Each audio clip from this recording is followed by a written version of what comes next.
Superchat, muchísimas gracias de Videoinfo 22. ¿Por qué los defensores de Norcorea y China responden a cualquier crítica con ser algo condicionado por la narrativa gringa? Porque no tienen otra respuesta. No tienen otra respuesta. Estás hablando de tiranías. A ver, el control en Corea del Norte es aterrador y es brutal. La gente no tiene casi posibilidades de pensar distinto de cómo se le ha ordenado toda la vida, porque llevamos 3 monarcas absolutos, Kim Il-sung, Kim Jong-il y actualmente Kim Jong-un. Me hago líos con ellos, mi coreano es malísimo. Entonces es desde 1954, desde que yo nací un año después, la gente está sometida a un control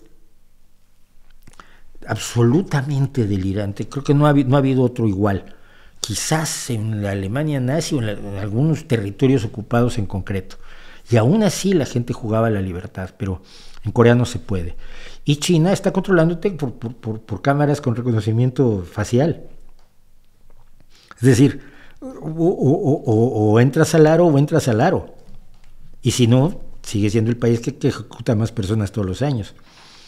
Defender eso es tan... Y además, China no tiene de socialista, tiene de socialista lo mismo que yo de mejor jugador de la NBA este año.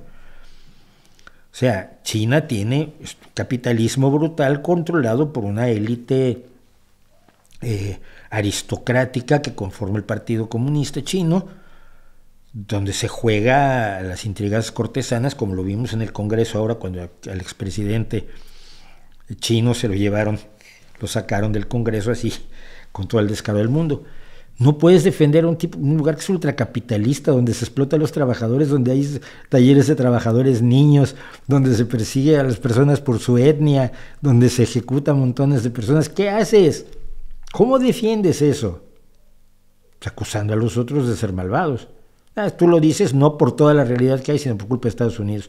Mira ya, Estados Unidos ya no es, de veras, como pretexto, ha perdido mucho.